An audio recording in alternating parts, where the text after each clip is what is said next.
안녕하십니까. 뉴스 플러스입니다. 이재명 대통령이 비상계엄 1년을 하루 앞두고 국무회의에서 내란의 어둠을 온전히 밝혀내야 한다며 강력한 처벌 필요성을 시사했습니다. 또 민주평화통일자문회의 출범식에서는 북한의 남북 연락채널 복구를 전격 제안했습니다. 취재기자를 연결합니다. 정인용 기자, 이 대통령의 비상계엄 관련 언급부터 전해주십시오. 네, 이 대통령은 국무회의에서 우선 지난해 12월 3일 국민 집단지성이 빚어낸 빛의 혁명이 내란의 밤 어둠을 몰아냈다고 말했습니다. 이를 거쳐 탄생한 국민주권정부는 지난 6개월간 국민 삶 회복과 국가 정상화에 전력 투구해왔다고 평가했습니다. 그러면서 매듭지은 한미 관세 협상과 핵 추진 잠수함 건조에 대한 미국 승인, 그리고 민생경제 안정세 회복을 성과로 꼽았습니다. 무엇보다 비상계엄 극복 과정에서 확인된 우리 민주주의의 강인한 회복력은 세계 민주주의의 새로운 희망으로 평가받고 있다고 강조했습니다. 다만 여기서 멈추지 말아야 한다며 곳곳에 숨겨진 내란의 어둠을 온전히 밝혀내 진정으로 정의로운 국민통합의 문을 열어야 한다고 역설했습니다. 특히 이 대통령은 국가폭력범죄 공소시효 폐지 문제를 국무회의에서 언급하는 과정에서 비상계엄 처벌을 염두에 둔 발언도 했는데요.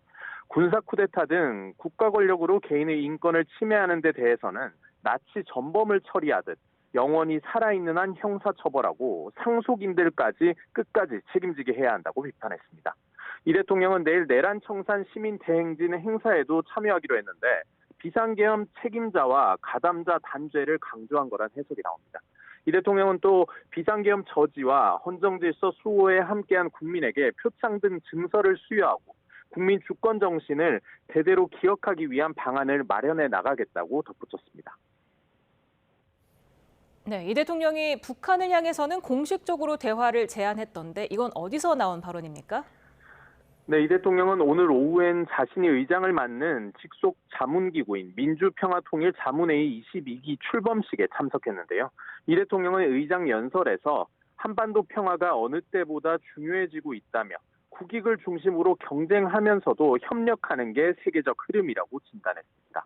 미국도 중국과 격하게 부딪히면서도 한편으론 대화하고 협력하는데 유독 남북은 대화와 협력 없이 서로 갈등 중이라고 지적했습니다. 이어 적대로 인한 분담 비용을 평화에 기반한 성장 동력으로 바꾸면 코리아 리스크를 코리아 프리미엄으로 전환할 수 있다고 강조했습니다. 그러면서 남북 대화를 되살리는 것부터가 평화 공존 남북 관계의 출발점이 될 거라며 남북 간 연락 채널 복구를 제안했습니다. 또 남북 공동성장을 위한 협력을 추진하겠다며 기후환경과 재난안전, 보건의료 등 남북 공동수요가 큰 교류 사업부터 시작할 것을 제시했습니다. 이와 함께 핵 없는 한반도를 추구하며 공고한 평화를 정착시키기 위한 노력도 지속하겠다고 언급했습니다. 이 대통령은 수천 년이 지날지라도 우리가 반드시 가야 할 길이라며 통일에 대한 자신의 생각도 재차 밝혔는데요. 일방이 일방을 흡수하거나 억압하는 방식으로 하는 통일은 통일이 아니라며 반드시 평화적으로 모두가 동의할 수 있는 방식이어야 한다고 공언했습니다. 지금까지 용산 대통령실에서 전해드렸습니다. 지금 법원에서는 국민의힘 추경호 의원에 대한 구속 전 피의자 신문이 진행되고 있습니다. 계엄 해제 표결 방해 혐의를 두고 특검과 추의원 측의 입장이 다른 만큼 치열한 공방이 예상됩니다. 취재기자를 연결합니다. 신기혜 기자. 네, 서울중앙지방법원입니다. 네, 추의원 구속 심사 아직 진행 중입니까? 네, 오후 3시부터 이정재 서울중앙지법 영장전담 판사 심리로 추의원에 대한 구속 전 피의자 신문이 진행되고 있습니다. 앞서 추의원은 법원에 출석하며 취재진 질문에 답 없이 짧은 입장만 남겼고 이후 동료 의원들과 악수하며 법원으로 들어갔습니다. 직접 들어보겠습니다. 오늘 정치적 편향성 없이 법원의 공정한 판단을 기대합니다.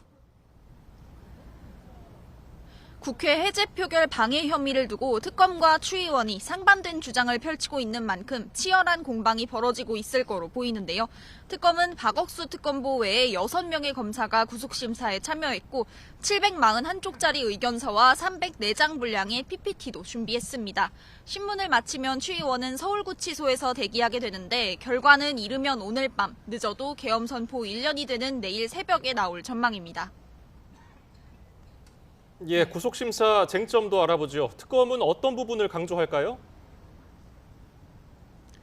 네, 오늘 브리핑에서 박지영 특검보는 국회가 군에 의해 짓밟힌 상황에서 여당 원내대표인 추 의원이 국민을 위한 역할을 하지 않은 것 자체가 중대한 범죄라는 점을 부각할 거라고 밝혔습니다. 비상계엄 해제를 위해 국회로 이동하지 않고 이동한 뒤에도 원내대표실 안에만 머무르며 사태를 방관한 점, 또 원내대표 명의로 계엄에 반대하는 입장을 내지 않은 점 등을 주로 강조할 거로 보입니다. 또 수사 과정에서 국민의힘 의원들이 협조하지 않은 점을 고려하면 추 의원이 구속되지 않을 경우 진술 오염 등 증거 인멸의 우려가 있다는 점도 부각될 전망입니다. 이외에도 특검은 추 의원이 윤 전 대통령, 한덕수 전 총리와 통화한 사실을 소속 의원들에게 알리지 않고 이후 본회의 시각을 앞당기니 이를 전파해달라는 우원식 국회의장의 요구를 따르지 않는 방식으로 표결을 방해했다며 구속 필요성을 강조할 거로 보입니다. 네, 이에 대한 추 의원의 입장도 전해주실까요? 네, 추 의원은 특검이 아무런 증거도 없이 원내대표로서의 통상적 활동과 발언을 꿰맞춰 구속영장을 창작했다고 주장하고 있습니다. 윤 전 대통령은 통화에서 계엄 선포를 미리 못 알려줘서 미안하다는 취지의 말만 했고, 자신은 통화 직후 당사에서 국회로 이동하며 의총 장소를 예결위 회의장으로 바꿨는데 이게 어떻게 국회 출입을 방해하려는 목적이냐는 겁니다. 또 소속 의원 누구에게도 표결 불참을 권유하거나 유도한 적 없다고 강조하고 있습니다. 추 의원은 법정에서 최후 진술을 통해 이 같은 입장을 밝힐 거로 예상됩니다. 지금까지 서울중앙지법에서 YTN 신기입니다. 구속갈림길에 선 국민의힘 추경호 의원의 계엄 당일 행적에도 관심이 쏠립니다. 국민의힘 내부에서 오갔던 통화와 메시지 등을 토대로 당시 상황을 재구성했습니다. 이경국 기자입니다.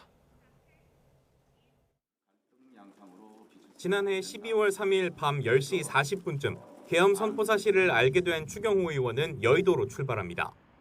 국회에서 비상의원총회를 열겠다고도 공지했습니다. 민주당 대표이던 이재명 대통령이 국회 담을 넘고 국민의힘 한동훈 전 대표가 계엄 반대 영상 메시지를 낸 밤 11시쯤 비상계엄을 반드시 막아내겠습니다. 국민께서는 안심해 주시기 바랍니다. 국회이던 의원총회 장소는 다시 당사로 바뀝니다. 11시 20분쯤 당사에 도착한 추 의원. 조금 뒤 윤석열 전 대통령으로부터 전화가 걸려옵니다. 오래 안 갈 거니까 걱정하지 말라는. 추 의원은 이후 소집 장소를 국회 본회의장 맞은편 예결위 회의장으로 바꾼 뒤 국회로 이동합니다. 10여 분 뒤 본관에 도착한 추 의원. 하지만 본회의장이 아닌 원내대표실로 들어갔습니다. 곧이어 특전사 헬기가 줄지어 국회에 진입했고 우원식 국회의장은 긴급 입장을 발표합니다. 모든 국회의원께서는 지금 즉시 국회 본회의장으로 모여주시기 바랍니다. 하지만 이로부터 10분도 채 되지 않아 소집 장소는 또 한 번 당사로 바뀌었고 국회와 당의 공지가 충돌하자 국민의힘 의원 단체 대화방에선 혼선이 있으면 안 된다, 원내대표가 정리해달라는 등의 목소리가 터져나왔습니다. 한 전 대표가 거듭 본회의장으로 와달라 호소했지만 이후에도 당사로 모이라는 공지 메시지가 잇따라 발송됐습니다. 새벽 0시 반쯤 계엄군이 창문을 깨고 본관까지 진입하자 국회의장은 0시 50분쯤 본회의를 열었고 1시 3분 계엄 해제 요구안은 의원 190명의 찬성으로 가결됐습니다. 비상계엄 해제 요구 결의안은 가결되었음을 선포합니다. 표결에 참여한 국민의힘 의원은 단 18명이었습니다. 추 의원은 새벽 2시쯤 특전사가 철수한 뒤에야 원내대표실 밖으로 나왔고 불참하게 된 것은 제 판단으로 불참했습니다. 비서관이 모는 차를 타고 국회를 빠져나가 당사로 향했습니다. YTN 이경국입니다. 더불어민주당은 국민의힘 추경호 전 원내대표의 영장 심사 결과를 전국 분수령으로 보고 사법부 압박 수위를 최고조로 높이는 분위기입니다. 또 12월 3일을 민주화운동 기념일로 지정하겠다고 공식 선언했습니다. 김다현 기자입니다. 계엄 사태 1년을 하루 앞두고 더불어민주당은 빛의 혁명을 민주화운동으로 인정하고 매년 12월 3일을 기념일로 지정하는 법률 제정에 착수하겠다고 밝혔습니다. 민주주의 심장부가 무너질 뻔한 벼랑 끝에서 제도도 권력도 아닌 주권자 국민이 대한민국을 지켰다고 강조했습니다. 우발적 저항이 아니었습니다. 민주국가의 근본을 지켜내겠다는 국민적 결단이었습니다. 국민이 지켜낸 민주주의를 국가의 이름으로 또렷이 새기겠습니다. 국민의힘 추경호 전 원내대표의 영장심사 결과에도 촉각을 곤두세우는 모습인데 구속되면 위헌정당 해산의 발판으로 삼고 기각되면 내란 청산 필요성을 거듭 강조할 것으로 보입니다. 증거도 충분하다고 보고 혹시 기각된다 하더라도 죄를 씻을 수는 없습니다. 민주당은 사법부 압박 수위도 최고로 끌어올렸습니다. 내란 전담 재판부 설치와 법외국주의 신설 관련 법안을 전날 법사위 소위에서 통과시킨 데 이어 사법부의 심장 법원행정처를 정조준한 겁니다. 법원행정처를 폐지하는 대신 합의제 기구인 사법행정위원회를 설치해 법원의 인사와 징계, 예산 등 사항을 관장하도록 하고 13명으로 구성되는 사법행정위의 장관급 위원장은 비법관 가운데 대법원장이 임명하는 게 핵심입니다. 대법원장에 집중된 제왕적인 권한을 분산하고 사법행정의 민주적인 절차를 강화하는 것이 개혁안의 핵심입니다. 민주당은 일명 사법행정 정상화 3법을 올해 안에 처리하겠다고 밝혔습니다. 계엄 1년을 맞아 속도전에 나서는 건데 사법체계를 뒤흔드는 법안인 만큼 숙고가 필요하다는 반론이 내부에서도 적지 않습니다. YTN 김다현입니다. 12.3 비상계엄 1년을 앞두고 추경호 전 원내대표 구속심사라는 복병을 만난 국민의힘은 서초동 법원으로 달려갔습니다. 지도부는 영장 기각을 확신하며 반격의 서막이 될 거라고 호언장담했는데 만약의 사태에도 대비하면서 상황을 예의주시하는 모습입니다. 김철희 기자입니다. 추경호 전 원내대표의 구속 전 피의자 신문을 앞두고 중앙지법 앞에 모인 국민의힘 의원들. 추 의원의 이름을 연호하고 손을 맞잡으며 함께 힘을 보탰고 무죄와 영장 기각을 호소하는 탄원서도 의원 105명 명의로 제출했습니다. 제1야당은 이번 영장이 추 의원 개인이 아닌 대한민국과 자유민주주의를 겨눴다고 부정했습니다. 그를 지키지 못하면 다음은 우리 차례가 될 거라며 목숨을 걸자고 외쳤는데 상대 진영의 야유와 반발에는 이렇게 쏘아붙이기도 했습니다. 영장이 기각될 것이 두려워서 민주당의 졸개들이 지금 어떻게 저열하고 치졸하게 지저대는지를 국민의힘은 특히 시기가 공교롭다고 의심하고 있습니다. 본회의 체포동의안 표결을 2주 늦추는 등 정부 여당이 12월 3일에 영장 결과가 나오도록 의도적으로 날을 잡았다는 주장입니다. 그럼에도 영장은 기각될 것이고 법력권의 내란몰이 없이 자연스레 끝을 맺게 될 거라고 확신했습니다. 오로지 정치보복, 야당 말살에만 몰두하고 있습니다. 오만한 독재 정권 막아야 되지 않겠습니까? 영장이 기각되면 그 화살은 조이대 사법부로 향할 거란 민주당 정청래 대표 발언을 두고도 비판이 이어졌습니다. 정권 뜻대로 영장을 강요하겠다는 뜻 아니냐며 삼권 분립을 정면으로 파괴하는 위헌적 발언이라고 질타한 겁니다. 외부에 적합해서 일단 똘똘 뭉친 듯 보이는 국민의힘이지만 단일 대우가 지켜질진 미지수입니다. 당 안팎의 계엄 사과 요구가 가장 큰 변수로 꼽히는데 추 의원 구속 여부에 따라 내용에 휩싸일 수 있다는 관측도 나옵니다. YTN 김철입니다.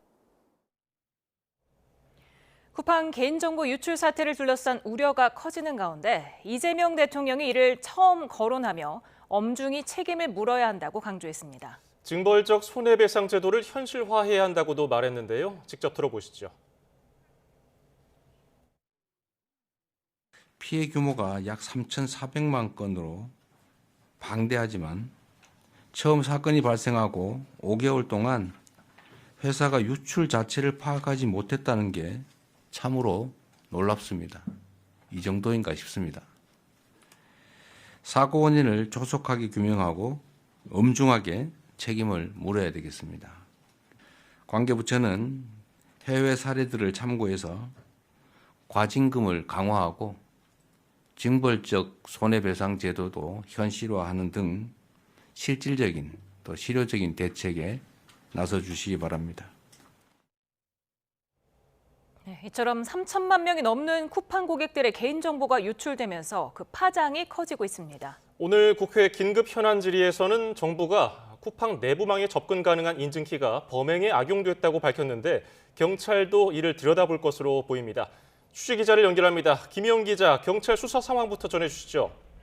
네, 경찰은 정보를 유출한 피의자가 누군지 밝히기 위해 모든 가능성을 열어두고 수사하고 있다고 밝혔습니다. 일단은 쿠팡을 퇴사한 중국인 직원이 유력한 용의 선상에 올라가 있는 상태인데요. 퇴사한 뒤에도 이 직원에게 발급된 액세스 토큰의 서명키가 폐기되지 않으면서 대규모 정보 유출이 가능했다는 분석이 나오고 있습니다. 류재명 과기부 2차관은 오늘 국회에서 진행된 긴급 현안 질의에서 공격자가 쿠팡 서버 접속에 필요한 서명키를 악용해 범행을 저질렀다고 밝혔는데요. 이와 관련해 경찰 관계자는 서명키가 실제로 범행에 활용됐는지 여부와 함께 평소 쿠팡의 토큰 서명키 관리 실태도 들여다볼 예정이라고 밝혔습니다. 액세스 토큰 서명키는 쿠팡 서버 내부 정보에 접근 권한을 주는 증명서를 만드는 비밀 암호입니다. 앞서 경찰은 지난달 25일 쿠팡 측 고소장을 접수해 유출 경위 수사에 착수했습니다. 우선은 쿠팡으로부터 서버 로그 기록을 제출받아 분석하고 있는데 양이 방대한 만큼 시간이 걸릴 것으로 보입니다. 경찰은 또 범행에 쓰인 IP를 추적하고 일부 고객들과 쿠팡 고객센터가 각각 받은 협박 메일도 누가 보냈는지 살펴보고 있습니다. 네, 정보 유출로 인한 2차 피해는 없습니까? 네, 일단 현재까지 경찰이 접수한 2차 피해 신고는 없는 것으로 파악됐습니다. 다만 앞서 YTN 단독 보도로 전해드렸듯 2차 피해로 의심되는 상황들은 있었는데요. 한 피해자는 유출 통지를 받고 이틀 만에 쿠팡 공식 이벤트라면서 유튜브 시청 등을 요구하는 연락이 왔지만 고객센터에 확인하니 가짜였다고 설명했습니다. 정보가 처음 유출된 것으로 추정되는 지난 6월에도 비슷한 사례가 있었던 것으로 파악됐습니다. 앞서 지난달 16일에는 유출 피해 고객이 4,500명 정도로 알려졌는데 알고 보니 3,370만 개 계정이 피해를 본 것으로 드러났습니다. 이름과 전화번호, 배송지 주소, 이메일, 주문 정보 등 다양한 개인정보가 빠져나간 만큼 2차 피해에 대한 우려도 커지고 있습니다. 피해자들의 집단 소송 움직임도 본격화되고 있는데 어제 첫 손해배상 청구 소장이 법원에 제출됐습니다. 경찰은 아직 다크웹상에 유통된 정보는 없는 것으로 보인다면서도 관련 모니터링을 계속하면서 2차 피해를 예방하기 위한 맞춤형 예방 활동도 병행하겠다고 밝혔습니다. 지금까지 사회부에서 YTN 김희영입니다. 쿠팡 고객정보 유출 사고의 배경에 쿠팡 자체 보안 시스템 허점이 있었다는 사실이 정부 관계자 발언을 통해 속속 드러나고 있습니다. 국회 현안 질의에서 조금 전에 전해드린 바와 같이 과기부 2차관은 해킹 공격자가 인증용 암호키를 악용해서 5개월 가까이 비정상적으로 쿠팡 서버에 접속해서 고객 정보를 빼냈다고 밝혔습니다. 취재 기자를 연결합니다. 류환홍 기자, 인증키가 악용됐다는 사실이 정부 관계자 발언을 통해서 확인됐죠? 그렇습니다. 국회 현안 질의에 참석한 유재명 과학기술정보통신부 2차관은 쿠팡 고객정보 유출 사고를 보고하면서 직접 쿠팡 보안 시스템 허점을 지적했습니다. 공격자가 인증 취약점을 악용해 정상 로그인 없이 고객 정보를 수차례에 걸쳐 비정상으로 접속해 유출했다고 설명했습니다. 인증용 토큰 암호키가 악용됐고 공격자는 지난 6월 24일부터 11월 8일까지 5개월 가까이 암호키를 사용해 접속한 것으로 드러났습니다. 공격자가 5개월 가까이 고객 정보를 빼내는 동안 쿠팡은 전혀 인지하지를 못했습니다. 정보 유출 용의자로 지목된 중국 직원이 인증 시스템 개발자였다는 점도 확인됐습니다. 쿠팡 박대준 대표는 혼자 일하는 개발자는 없다면서 피의자가 한 명인지 복수인지 단정할 수는 없고 수사 중이라 더는 말할 수 없다고 밝혔습니다. 네, 김범석 쿠팡 창업주는 아직 입장 표명이 없습니까? 그렇습니다. 오전 10시부터 시작된 국회 현안 질의에서 사고 이후 쿠팡의 대처 방식과 창업주 김범석 의장 책임론이 거론됐습니다. 사고 직후 고객 정보 유출이 아닌 노출로 표현한 점과 입장 표명이 없는 김범석 의장 책임론 지적이 나왔습니다. 직접 들어보시죠. 아무 생각 없이 유출이 아니고 노출이라는 표현을 써요? 저희가 좀 생각이 좀 부족했었던 것 같습니다. 사과할 의향이 없는 겁니까 그럼? 김범석 의장은? 제가 지금 현재 이 사건에 대해서 전체 책임을 지고 있고 제가 한국 법인의 대표로서 끝까지 책임을 지고 사태가 조기에 수습될 수 있도록 최선의 노력을 다하겠습니다. 또 쿠팡에 부과될 과징금 규모가 1조 원대에 달할 것이란 발언도 나왔습니다. 개인정보보호위원회 이정렬 부위원장은 1조 원 이상 과징금 가능성에 대한 더불어민주당 조인철 의원 질의에 매출액 규모와 위반 행위 중대성 등을 함께 종합적으로 고려해 결정하겠다고 답변했습니다. 쿠팡의 지난해 매출액은 41조 원으로 최대 비율 3%를 적용하면 과징금 규모가 1조 2천억 원이 넘게 됩니다. 예, 쿠팡에서 그동안 근로자 사망 사고가 잇따랐어도 김범석 의장은 모습을 드러낸 적이 없죠? 그렇습니다. 올해 들어 쿠팡 물류센터와 배송 캠프, 위탁 배송 대리점 등에서 업무 중 숨진 노동자가 일용직과 계약직 등을 포함해 모두 7명에 달한다는 보도가 있었지만 김범석 의장은 직접 언론 앞에 나서 책임 있는 답변을 한 적이 없습니다. 이번 대규모 개인정보 유출 사고에도 같은 행보를 보이면서 과거 행적이 거론되고 있습니다. 김 의장은 지난해 11월 쿠팡의 클래스 B 보통주를 클래스 A 보통주로 전환했는데 이 과정에서 4,846억 원을 이미 현금화한 것으로 전해져 그 의도에 관심이 쏠리고 있습니다. 또 쿠팡 연매출 40조 원의 대부분을 국내에서 얻고 있지만 국내에서 사회공헌 활동은 외면했다는 지적도 받고 있습니다. 1년 전 200만 주를 미국에서 자선기금에 증여했는데 대부분 미국에서만 사용됐던 것으로 알려졌습니다. 이번 사고 여파로 간밤 뉴욕 증시에서 쿠팡 주가는 5% 넘게 급락했는데 전 거래일보다 5.4% 내린 26.65달러에 장을 마쳤고 한때 7% 이상 폭락하기도 했습니다. 지금까지 YTN 유환홍입니다. 쿠팡 유출 사태 여파로 해외 직구에 필요한 개인 통관 고유 번호를 발급하는 시스템이 접속이 지연되고 있습니다. 더불어민주당 김용만 의원실이 관세청에서 받은 자료를 보면 지난 30일 재발급 건수는 12만 3천여 건, 어제는 29만 9천여 건으로 2배 이상 늘었습니다. 개인 통관 부호가 유출됐을 경우 해외 직구를 이용한 마약 밀수 등 범죄에 악용될 가능성이 있어 재발급이 급증한 것으로 보입니다. 대규모 개인정보 유출 사고를 일으킨 쿠팡에 대해 정부가 역대급 과징금을 부과할 가능성이 커지고 있습니다. 최대 1조 원이 넘을 수 있다는 관측까지 나오면서 과거 최대 과징금 사례였던 SK텔레콤의 기록을 넘어설지 주목됩니다. 김진두 기자입니다.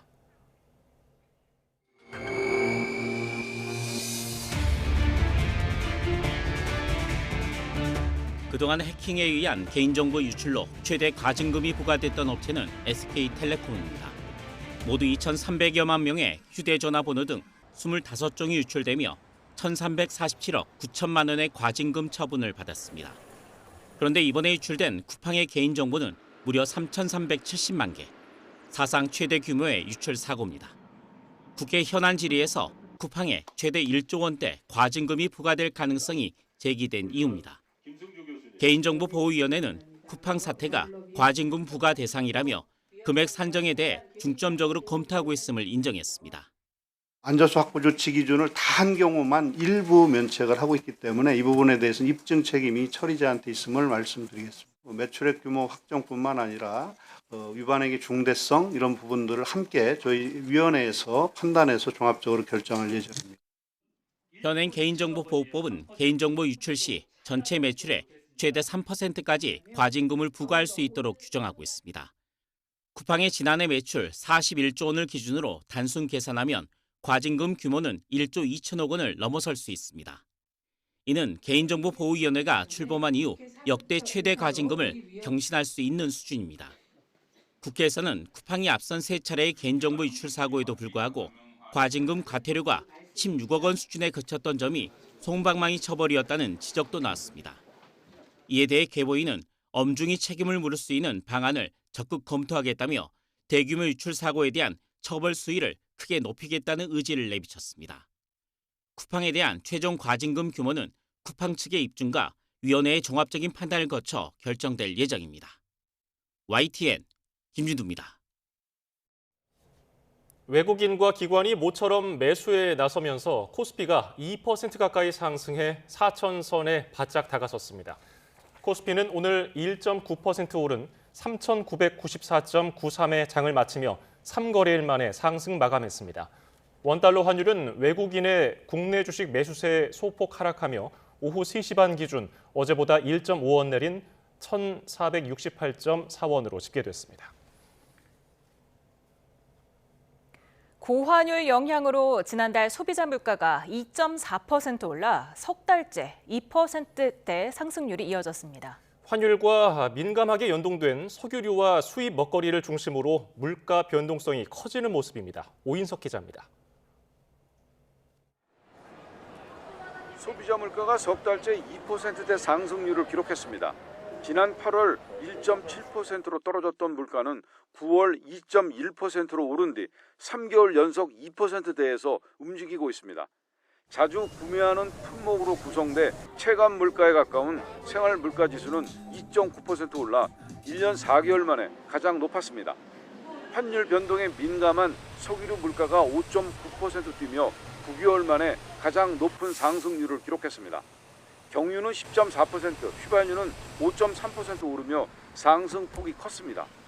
국제 유가 하락에도 유류세 인하폭이 축소된 데다 고환율 요인까지 반영되며 물가를 밀어 올렸습니다. 환율 같은 경우 전년 동월 대비 4.6% 상승했고, 또 하나는 최근 들어 그러니까 작년 11월하고 금년 11월 비교했을 때 그 정부의 유류세 인하율 축소 그 영향도 있는 것 같습니다. 농축수산물 물가도 지난달 5.6% 뛰며 전체 물가를 0.42%포인트 끌어올렸습니다. 쌀이 18.6%, 귤은 26.5% 상승했습니다. 갈치와 고등어도 환율 영향으로 수입산 가격이 오르며 10%대 상승세를 보였습니다. 정부는 먹거리와 석유류 등 국민 생활과 밀접한 주요 품목별 가격과 수급 상황을 면밀히 점검하고 변동 요인에 신속히 대응하겠다고 밝혔습니다. 물가가 민생 안정의 시작이자 끝이라는 각오로 각별한 긴장감을 가지고 먹거리 물가 관리에 총력을 다하겠습니다. 할당 관세 등 가용한 수단을 총동원하고 시장 질서를 교란하는 불공정 행위에 엄정 대응하기로 했습니다. 한국은행도 소비자 물가가 2달 연속 2% 중반의 상승률을 보이고 생활 물가도 높아진 만큼 향후 물가 상황을 경계심을 갖고 점검하겠다며 높아진 환율이 물가에 미칠 영향을 좀 더 지켜볼 필요가 있다고 밝혔습니다. YTN 오인석입니다. 최근 교촌치킨이 재료로 쓰는 닭 부위를 바꾸고 중량을 줄이는 방식으로 값을 꼼수 인상했다가 소비자 원성의 원래대로 되돌렸는데요. 정부가 이런 꼼수 인상을 막기 위해서 오는 15일부터 치킨의 조리 전 중량 표시를 의무화한다고 밝혔습니다. 구윤철 부총리의 발표 내용 들어보시죠. 12월 15일부터 10대 키친 브랜드의 조리 전 중량 표시를 의무화하고 소비자 단체와 협력해서 가격과 중량 정보를 소비자에게 제공하겠습니다. 다만 자영업자에게 과도한 부담이 되지 않도록 내년 상반기까지는 계도 기간을 운영하도록 하겠습니다. 가공식품에 대해서는 물가 감시와 제재를 강화하겠습니다. 중량을 5% 넘게 감량하면서 소비자에게 알리지 않을 경우 기존의 시정 명령 이외에 품목 제조 중지 명령까지 부과하겠습니다. 삼성전자가 2번 접는 스마트폰을 공개하며 폴더블폰 시장 주도권 굳히기에 나섰습니다. 중국 화웨이가 이미 2번 접는 폰을 내놓은 상황에서 애플까지 접는 폰을 출시할 예정이라 한중미 3국의 접기 전쟁이 치열할 전망입니다. 최하영 기자입니다. 삼성전자가 2번 접는 스마트폰인 갤럭시 G 트라이폴드를 전격 공개했습니다. 3단 접이식으로 화면 양쪽을 안으로 접는 방식입니다. 접었을 때 두께는 12.9mm, 폈을 때 가장 얇은 부분은 3.9mm로 폴드 시리즈 가운데 가장 얇습니다. 제가 실제로 들어보니까요, 이 무게는 309g으로 일반 스마트폰보다는 조금 무겁고요. 이렇게 펼치면 10인치짜리 태블릿 PC처럼, 또 이렇게 접으면 일반 스마트폰처럼 사용할 수 있습니다. 오는 12일 국내 출시를 시작으로 중국, 타이완, 싱가포르, 아랍에미리트, 미국 등에도 선보일 계획입니다. 단일 모델로 출시되고 가격은 359만 400원입니다. 공정 난도가 높고 시장 반응을 살피는 차원에서 대규모 물량보다는 소량으로 출시될 예정입니다. 진짜 원하시는 분들에게 계속 공급할 수 있도록 계속 준비하고 있는 제품입니다. 폴드 시장이 훨씬 더 폭발적으로 성장하는데 트리거가 될 수 있을 거라고 저는 생각을 합니다. 현재 최대 경쟁자는 세계 최초로 2번 접는 폰을 내놓은 중국 화웨이입니다. 초기 내구성 논란이 일기도 했지만 올해 화웨이의 폴더블 폰 시장 점유율은 34.3%로 삼성전자와 맞먹을 것으로 예측됩니다. 여기에 애플도 내년 하반기에 첫 접는 폰을 내놓을 예정인데 주름 없는 화면 구현에 성공한 것으로 알려졌습니다. 다양한 플레이어가 들어온다는 건 결국 시장의 확대를 의미하는 것과 같다고 생각합니다. 오랜 기간에 그 폴더블을 만들어낸 역량이 있기 때문에 시장을 계속 리딩하고 한중미 3국의 접기 전쟁이 뜨거워지는 가운데 접는 폰 원조인 삼성전자가 자존심을 지킬 수 있을지 주목됩니다. YTN 최하영입니다. 승객 수십 명이 다친 여객선 좌초 사고와 관련해 선장의 구속 전 피의자 신문이 열렸습니다. 선장은 취재진의 질문에 연신 죄송하다, 성실히 조사에 임하겠다고 말했습니다. 나현호 기자입니다. 마스크를 쓰고 수갑을 찬 60대 남성이 법정을 빠져나옵니다. 지난달 19일 전남 신안 해상에서 좌초 사고를 낸 여객선 선장입니다. 선장의 구속 전 피의자 신문은 30분 만에 끝났습니다. 죄송합니다. 성실히 조사에 임하겠습니다. 사고 당시 선장은 조타실이 아닌 선장실에 머물렀던 것으로 드러났습니다. 사고 해역은 섬이나 암초가 많은 좁은 수로로 운항에 각별한 주의가 필요합니다. 선원법에는 좁은 수로를 지날 때 선장이 선박 조종을 직접 지휘하게 돼 있습니다. 이뿐 아니라 선장은 평소에도 조타실에 있지 않았던 것으로 확인됐습니다. 해경은 사고가 났던 수로를 천여 차례 지나면서도 선장이 조타실에 있지 않았다는 선원 진술을 확보했습니다. 문제는 뭐냐면 이 배 처음부터 선장으로 타면서 지금까지 하루에 그 좁은 수로를 4번 왔다 갔다 하면서 한 번도 방에서 안 나왔다는 거죠. 또 해경 조사를 앞둔 선원에게 자신이 조타실에 있었다고 진술해달라고 말한 정황도 확인됐습니다. 선원들한테 거짓말 시키셨어요? 네, 죄송합니다. 앞서 휴대전화로 딴짓하다가 사고 13초 전에서야 위기를 감지한 1등 항해사와 선박 조종 임무를 소홀히 한 조타수가 구속된 데 이어 이번에는 선장이 구속 갈림길에 섰습니다. YTN 나연호입니다. 제주 교사 사망 사건이 발생한 지 반년 만에 경찰 수사 결과가 발표됐습니다. 가해자로 지목된 민원인에 대해서 혐의가 없는 것으로 종결했는데 유족과 교원단체들은 반발하고 있습니다. 고재형 기자입니다. 지난 5월 학교에서 숨진 채 발견된 교사 A씨. 유서에는 학생 가족의 반복된 민원과 압박으로 힘들어했다는 내용이 적혀 있었습니다. 경찰은 사건 직후 서장을 팀장으로 하는 임시 수사반을 꾸려 민원 제기 과정에서 협박 등 범죄 혐의점이 없는지 집중 조사했습니다. A 교사와 민원인의 전화를 전자 감식하고 유족과 동료 교사, 교장, 교감 등 13명에 대해 참고인 조사도 진행했습니다. 국과수는 심리 부검 결과에서 A 교사는 업무 부담과 건강 악화로 심리적 취약 상태에 있었고 그 상황에서 민원 제기가 극단적 선택에 영향을 준 것으로 추정했습니다. 경찰은 이 결과와 고인이 남긴 경위서, 동료 교사 진술 등을 토대로 민원으로 인한 상당한 스트레스는 인정하면서도 형사처벌 기준을 충족하기 어렵다며 수사를 종결했습니다. 민원 제기 내용이 사회 통념상 용인되는 범위 내에 있어 피의 혐의자에게 범죄 혐의를 인정하기 어려워 입건전 조사 종결 처리할 예정입니다. 하지만 유족은 경찰의 결정을 받아들일 수 없다는 입장입니다. 특히 고인의 고통이 명확히 드러난 자료가 있는데도 경찰이 이를 교사 업무 특성에서 발생하는 압박으로만 해석해 민원인의 책임을 지나치게 좁게 판단했다고 지적했습니다. 명확한 유서와 명확한 증거와 명확한 기록들이 너무 많이 증언들이 뒷받침해주고 있었기 때문에 이번에만큼은 좀 기대를 했었는데 너무나도 지금 허탈하고 너무나도 지금 괴로운 상황입니다.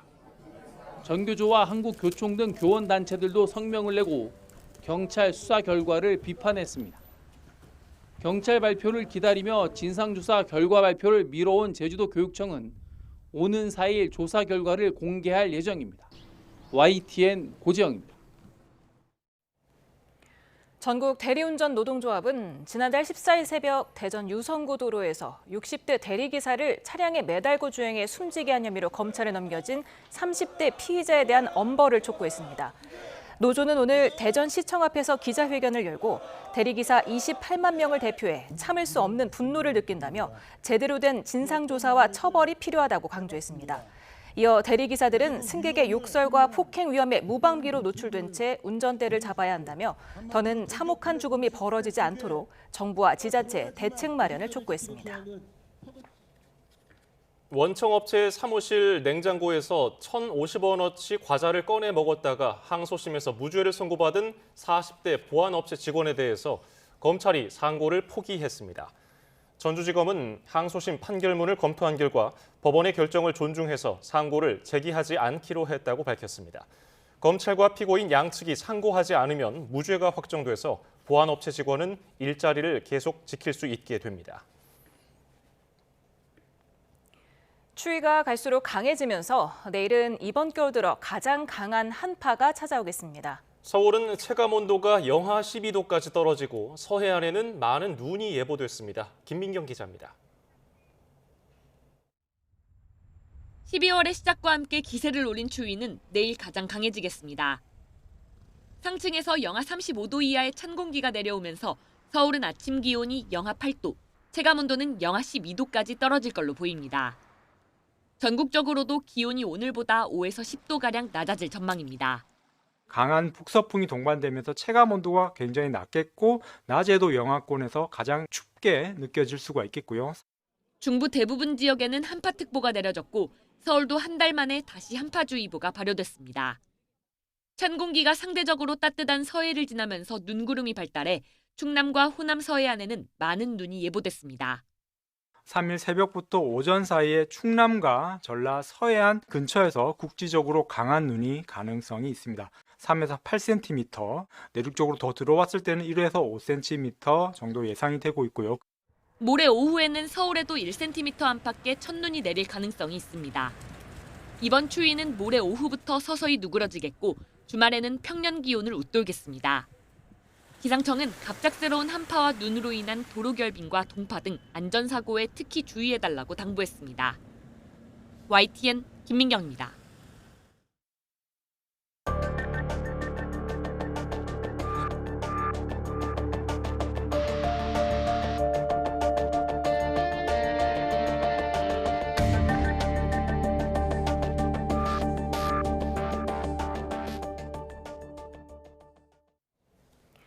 (3,370만) 명의 개인정보 유출 사고를 낸 쿠팡의 한국 법인 대표가 국회에 출석했습니다. 소비자들은 철저한 조사와 함께 처벌을 요구했고 이재명 대통령은 징벌적 손해배상 제도 검토를 주문했습니다. 김성수 변호사와 관련 내용 짚어봅니다. 어서 오십시오. 안녕하세요. 오늘 박대준 쿠팡 대표가 국회에 출석을 했는데 사실 쿠팡의 전체 의결권 70% 이상을 쥐고 있는 김범석 의장은 아직 입장 표명도 없었죠?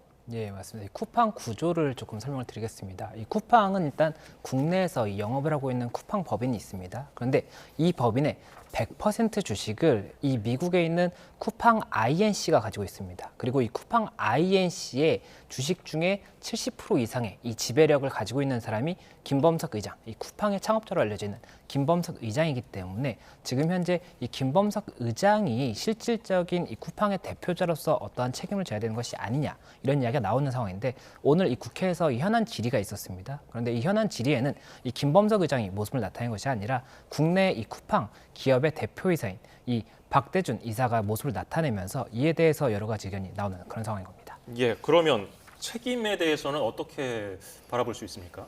예, 우선은 이 형사적인 체불kim이라든지 이런 어떤 사고가 발생한다라고 한다면 민사적, 형사적 책임이 이제 검토가 될 수가 있지 않습니까? 근데 그런 부분과 관련해서 우선은 대표이사가 기준으로 이 국내 법인에서 문제가 발생했기 때문에 대표이사를 기준으로 해서 어떤 뭐 민형사상의 책임이라든지 행정적인 책임이 검토될 가능성이 높고 실질적으로 이 회사에 영향력을 끼치는 77.3%의 미국 주식을 갖고 있지 않습니까? 이 INC에서 실질적인 이 국내 쿠팡에 대한 영향력을 가지고 있고 그렇다라고 한다면 김범석 의장이 쿠팡 이 국내 법인에 대한 실질적인 영향력을 끼치고 있다라고 한다면 이에 대해서 어떤 책임을 물 수 있을 것이냐 이것이 쟁점이 되는 것인데 지금 현행 법상으로는 일단 이 사태에 대해서 어떠한 책임을 발생시킬 수 있는지도 봐야 되는 것이고 이에 대해서 어떠한 뭐 특별법에 의해서라든지 어떠한 법에 의해서 이 김범석 의장까지도 책임을 질 수 있느냐를 보는 것은 쉽지가 않기 때문에 결국에는 쿠팡에서 지금 현재 과징금이 논의가 되고 있지 않습니까? 이 과징금을 통해서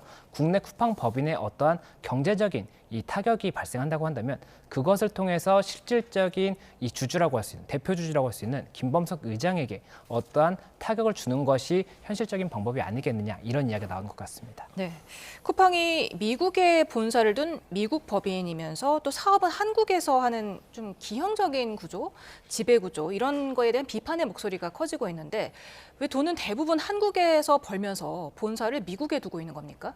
예, 그러니까 지금 현재 국내에서 운영하고 있는 쿠팡 법인은 국내 법인입니다. 그런데 이 쿠팡의 100% 주식을 가지고 있는 미국 쿠팡 INC 법인이 있고 이 쿠팡 INC로 모든 이익이 다 이동하는 것이 아니냐 이렇게 볼 수가 있기 때문에 말씀하신 것처럼 쿠팡 자체가 결국에는 미국에서 이익을 취하고 있는 것이 아니냐라는 이야기가 나오는 그런 부분이 있는 것입니다. 그리고 이에 대해서 결국에는 그렇다라고 한다면 이 지금 현재 김범석 의장은 미국인이거든요. 그러면 미국인이 미국 법인을 통해서 이 쿠팡 국내 법인에서 이 굉장히 많은 매출을 올리고 있는데 이것들에 대한 제재 방법이 없는 것이 이 법에 있어서의 어느 정도의 이 빈틈이 아니냐라는 이야기가 나오고 있기 때문에 이런 부분들과 관련해서도 만약 이러한 부분이 계속해서 문제가 된다라고 한다면 법을 제정한다든지 이런 부분을 통해서 어떠한 개선점이 있지 않을까 이렇게 논의가 될 수 있을 것 같습니다. 예. 간밤에 뉴욕 증시에서 쿠팡이 5% 넘게 급락했는데 김범석 의장은 이미 전에 한 우리 돈으로 5천억 원 정도를 현금화한 것으로 알려져 있거든요. 이 점은 뭐 법적으로는 뭐 문제가 없는 건가요? 예, 지금 현재 이 쿠팡 법인 자체가 이 INC가 미국의 뉴욕 증시에 상장이 돼 있습니다. 그리고 지금 말씀하신 것처럼 5% 정도가 이제 하락을 했기 때문에 그 부분 관련해서도 이슈가 되는 부분이 있고 그 말씀하신 것처럼 김범석 의장이 11월 달에 이 클래스 B 주식을 클래스 A로 전환을 한 겁니다. 그래서 이 클래스 B 주식이 어떤 주식이냐면 이 미국 같은 경우에 클래스 B 주식이 의결권이라는 것이 한 주당 한 개의 의결권을 갖는 것이 이제 원칙인 것인데 클래스 B 같은 경우에는 29배 정도의 의결권을 가질 수가 있는 겁니다. 굉장히 의결권이 높기 때문에 가치가 높겠죠. 그렇다 보니 이 클래스 B를 클래스 A로 전환하면서 그 차익으로 4,800억 정도의 이익을 얻은 그런 부분이 있었는데 만약에 이 부분이 뭐 이런 문제가 발생할 것을 알고 하락할 것을 알면서도 매각을 해서 이익을 얻었다라고 한다면 국내 같은 경우에는 이 자본시장법이라든지 관련 법에서 이런 어떤 하락을 알고 매각하는 이런 경우에 대해서 형사처벌 규정이 있습니다. 그리고 아마 미국에서도 이와 유사한 규정이 있을 것이기 때문에 만약 이러한 부분에 대해서 미국 내에서도 쟁점이 된다라고 한다면 미국에서도 수사가 이루어지고 이 부분 맞다라고 한다면 처벌이 이루어질 수가 있겠지만 그런 부분이 없다라고 한다면 이 부분 처벌이 되지 않을 것이기 때문에 아마 이 부분은 미국 내에서도 쟁점이 될 수 있는 부분이 아닐까 생각이 됩니다. 네, 지금 지난해 5천억 원가량을 이렇게 현금화를 하면서 200만 주를 자선기금에 증여를 했는데 이게 대부분 미국에서 쓰였더라고요. 그러니까 연매출은 지금 지난해 처음 40조 원을 넘고 올해 50조 원을 넘을 것으로 보이는데 이게 이렇게 어마무시한 돈을 우리나라에서 벌고 또 5천억을 부자가 됐지만 한국 내 경영 책임 그리고 사회적 책임은 외면하고 있는 거 아니냐 이런 비판이 나오고 있죠. 예, 맞습니다. 말씀하신 것처럼 이 4,800억 정도의 이 수익을 올릴 당시에 이제 200만 주 정도의 주식을 증여를 한 겁니다. 그런데 증여한 것 자체가 결국은 미국 내에서 사용이 됐기 때문에 이 수익 자체가 결국 이렇게 주식의 가치가 올라간 것 자체가 국내에서의 쿠팡의 매출이 높기 때문이지 않습니까? 그런데 그렇게 이익은 한국에서 발생을 했는데 그에 대해서 증여라든지 어떠한 사용 자체는 미국에서 되는 것에 대해서 결국에는 이런 부분들에 대해서도 어떠한 책임을 지는 이런 모습이 없는 것이 아니냐 아니냐. 결국 의장에 대해서도 이 책임론이 나오는 것이고 이 쿠팡 형태 자체에 대해서도 결국 미국에 있는 법인이 미국에서 이제 사용을 하게 되는 그런 것인데 국내에서 이런 부분 매출을 올리는 것이 맞는 것이냐에 대해서 여러 가지 의견이 나올 수밖에 없는 그런 부분이기 때문에 이에 대해서도 어떠한 법적인 쟁점이 있다라고 한다면 뭐 법의 제정이라든지 개정을 통해서 뭐 어떠한 변환점이 나올 수가 있겠지만 아직까지는 그런 부분들에 대한 논의까지는 나가지 않은 상황이기 때문에 일단은 이런 문제 제기가 되고 있다 이렇게 말씀드릴 수 있을 것 같습니다. 예, 오늘 국회 현안 질의에서 정부 관계자도 이 해킹 공격자가 인증용 암호키를 악용해서 비정상적으로 고객 정보를 빼냈다고 확인을 해줬는데 그러면 이 점에 대해서도 쿠팡에다가 어떤 잘잘못을 물을 수 있는 겁니까? 예, 지금 일단 아직까지 유출자가 누군지가 명확하게 드러나진 않았습니다. 다만 지금 현재 여러 가지 정황을 봤을 때 말씀하신 것처럼 인증용 암호키를 통해서 이 부분 개인정보를 유출한 것으로 보이는 그런 부분이 있기 때문에 그 과정에서 이 인증용 암호키를 취득하는 것이 결국엔 쿠팡에서 어떠한 과실로 이 부분 유출이 되게 하는 이 결과에 이르게 했다라고 한다면 이에 대해서는 당연히 쿠팡에 책임을 물을 수 있습니다. 다만 그 경우에 있어서 책임을 어느 정도 수준까지 물을 수 있는지는 또 별도의 문제이기 때문에 사실관계를 정확하게 파악하기 위해서라도 이 부분이 일단 명시가 돼야 되는 부분이고 또 이 유출자를 특정하는 것 자체는 유출한 경우에는 개인정보보호법 위반이라든지 형사적인 책임이 발생합니다. 그렇기 때문에 이 형사적인 부분에 대한 처벌을 위해서라도 이 유출자를 확인을 하고 이를 위해서 경위를 파악해야 되기 때문에 일단 사실관계에 대해서 여러 가지 쟁점이 있다 이렇게 말씀드릴 수가 있습니다. 그리고 지금 현재 이 유출에 있어서 지금 이야기가 되는 것은 전 직장, 그러니까 전에 쿠팡에서 근무했던 사람이다라는 이야기가 나오고 있기 때문에 그것이 맞다라고 한다면 인증키가 만약에 퇴사한 사람도 그대로 사용할 수 있는 이런 부분들에 대해서 쿠팡이 조치하지 않은 것이라고 한다면 이 부분도 당연히 책임을 물 수 있는 부분이기 때문에 이런 부분들에 대해서 여러 가지 가능성을 두고 보고 있다 이렇게 보입니다. 네, 쿠팡의 대표는 이게 인증 업무가 아니라 인증 시스템을 관리하는 개발자라고 했습니다. 6월 24일부터 11월 8일까지 계속해서 공격이 이루어졌는데도 모르고 있었잖아요. 이런 정보들이 다크웹에서 팔려나갔을 가능성도 아직 모르는 거 아닙니까? 예, 맞습니다. 아직까지 수사기관에서 이야기하는 부분은 이런 개인정보들이 다크웹, 그러니까는 이 이제 어둠의 이런 인터넷 부분이 있습니다. 그런 인터넷 부분에서 확인이 되지 않았다라고 이야기를 하고 있습니다. 하지만 지금 현재 굉장히 많은 유출이 있다는 것은 확인된 사실이기 때문에 만약이라도 유출이 이제 굉장히 안 좋은 쪽으로 사용이 된다라고 한다면 문제가 될 수가 있기 때문에 계속해서 주시해야 되는 그런 부분이고 그리고 현재 다크웹에서 발견되지 않았다고 하더라도 계속해서 이 유출의 위험이 있기 때문에 그렇기 때문이라도 지금 현재 유출자가 누군지를 특정을 해야 되는 그런 부분이 굉장히 시급하다라고 볼 수가 있는 그런 상황입니다. 그래서 이런 부분 관련 일단은 수사가 굉장히 조금 신속히 이루어지지 않을까 생각이 되는 부분이고 또 쿠팡에서도 이 부분 사실관계를 파악하기 위해서는 쿠팡의 협조가 굉장히 적극적으로 필요한 상황이기 때문에 그런 적극적인 협조가 이루어지지 않을까 생각이 됩니다. 예, 일단 경찰은 쿠팡을 퇴사한 중국인 직원을 유력한 용의선상에 두고서 수사를 하고 있는데 만약에 실제로 피의자가 중국인이라면은 뭐 공조를 통해서 우리나라에 데려와서 우리나라 국내법으로 처벌을 할 수 있는 이런 방안도 있습니까? 예, 지금 현재 유력한 용의자로 지목되고 있는 사람이 말씀하신 것처럼 중국 이제 국적을 가진 사람이고 현재 국내에 없는 것으로 파악되고 있다고 합니다. 그러면 국내에 없는 사람에 대해서 어떠한 수사를 진행한다든지 결국에는 체포를 통해서 진술을 듣는다든지 이런 절차를 거치기 위해서는 국제 공조가 필수적일 수밖에 없습니다. 그렇기 때문에 이 국제 공조를 진행할지에 대해서도 봐야 되는 것이고 이 국제 공조 과정에서 굉장히 신속하게 이 국제 공조가 이루어지기 위해서는 아무래도 이 수사기관에서도 더 많이 강조를 하고 굉장히 좀 구체적인 요청을 해야 되는 것이 있기 때문에 그런 부분 관련 여러 가지 국제 공조에 관해서도 이슈가 있을 것으로 보이고 그 과정에서 수사기관이 얼마나 빨리 사실관계를 특정하느냐 그리고 또 어떠한 증거를 통해서 지금 현재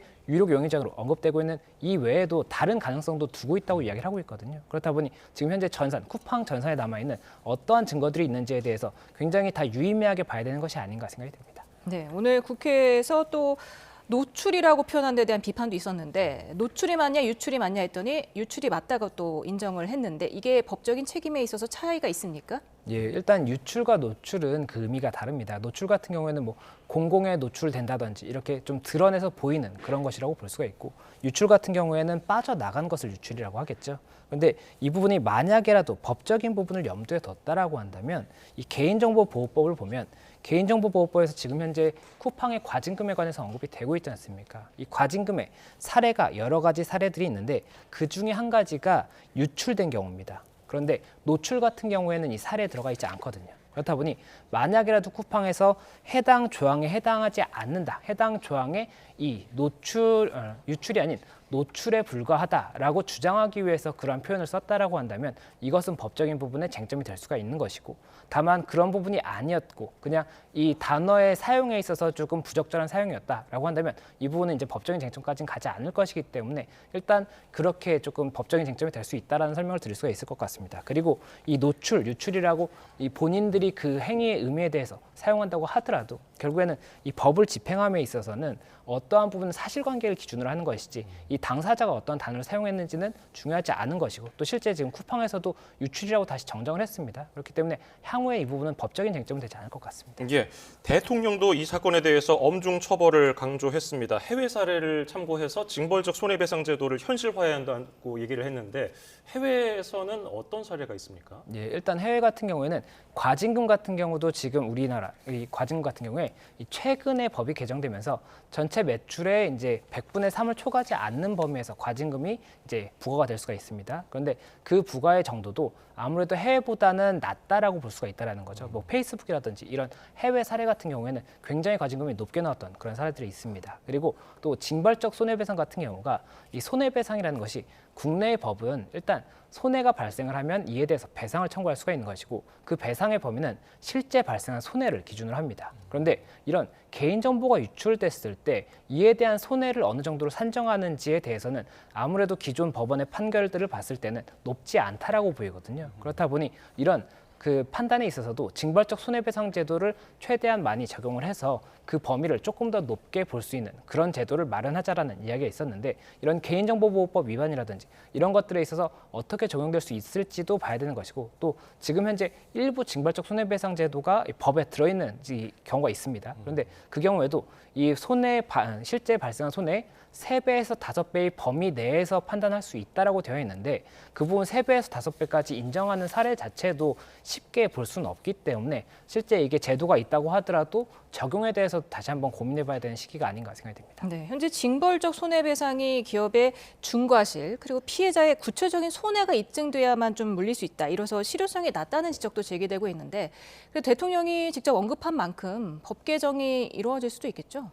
예, 지금 징벌적 손해배상 같은 경우에는 과거부터 굉장히 많이 이제 논의가 됐던 부분입니다. 다만 실제로 이 부분을 어떻게 적용하는지에 대해서도 고민이 많이 될 수밖에 없는 부분이고, 그리고 법 전체에 대해서 적용하는 것에 대해서도 굉장히 신중하기 때문에 일부 법에만 들어가 있는 그런 부분이었거든요. 그런데 지금 현재 이 개인정보보호법에 대해서도 일단 이 부분 적용을 했을 때 어느 정도 범위까지 적용을 할지 이런 부분에 대해서도 다시 한번 논의가 필요한 그런 부분이기 때문에 아무래도 신중할 수밖에 없는 것이고, 이게 징벌적 손해배상을 넣자라고 해서 쉽게 넣을 수가 없는 부분이기 때문에 굉장히 고심을 해야 되는 그런 부분이다, 이렇게 말씀드릴 수가 있을 것 같습니다. 예, 지금 과징금이 1조 원을 넘을 수도 있다는 관측이 나오면서 개인정보위원회도 검토 중이라고 밝혔거든요. 이게 실제로 가능할까요? 예, 이 개인정보보호법 64조의 2를 보면 이 과징금에 관해서 이제 규정이 되어 있습니다. 그래서 그 규정을 보면 매출액의 100분의 3을 초과하지 않는 범위에서 과징금을 부과할 수 있다는 겁니다. 그리고 쿠팡의 매출액이 이 전년도가 41조 정도가 됐기 때문에 이게 100분의 3을 다 적용한다고 하면 1조가 넘게 되는 그런 이제 효과가 발생하기 때문에 1조가 넘는 과징금이 부과될 수 있다라는 이야기가 나오는 겁니다. 그런데 실제로 이 지난 4월에 SK에서도 굉장히 많은 인원의 이 개인정보가 이제 유출이 됐었죠. 예. 그때 당시에 이 개인정보보호위원회에서 부과를 했던 금액이 1,300억 원대였는데 지금 이에 대해서도 SK에서 불복을 해서 다시 한번 금액을 다투고 있거든요. 그렇다 보니 이번 같은 경우에도 굉장히 많은 인원에 대해서 또 그리고 그때와 다르게 더 내밀한 정보가 유출됐다라고 볼 수 있다고 하더라도 이에 대해 1조 2천억까지 부과가 될 수 있는지는 아무래도 위원회에서도 굉장히 여러 가지 부분을 근거로 판단하지 않을까 생각이 되고, 이 개인정보보호법 64조의 1을 보면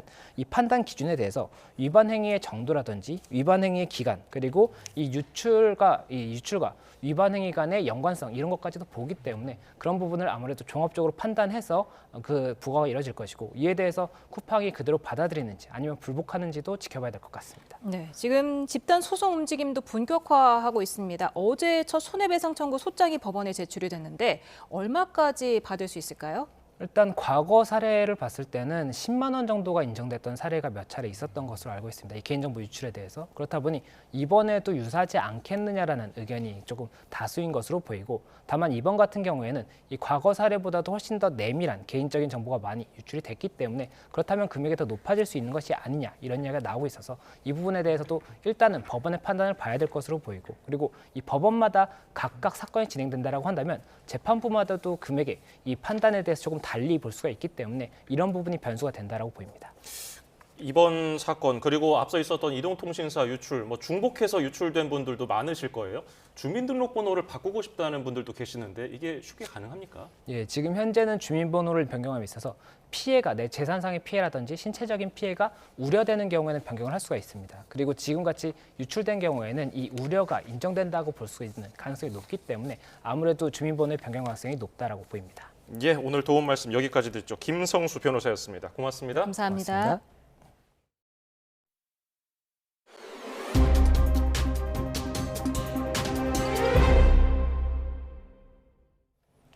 다목적 실용위성인 아리랑 7호가 발사에 성공하면서 우리나라의 지구 관측 능력이 세계 최고 수준인 30cm급으로 올라설 것으로 보입니다. 누리호 4차 발사 때 탑재된 큐브 위성 12기 가운데 9기도 생존이 확인됐습니다.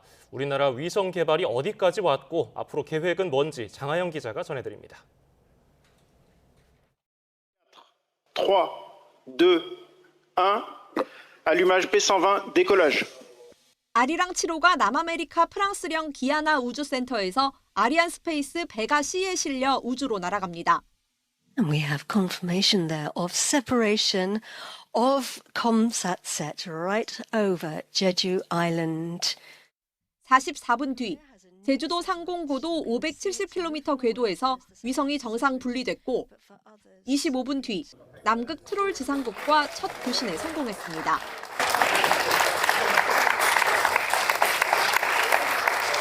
무게가 2톤에 달하는 아리랑 7호는 고해상도 광학 카메라와 적외선 센서가 탑재돼 30cm 크기의 물체도 분간할 수 있습니다.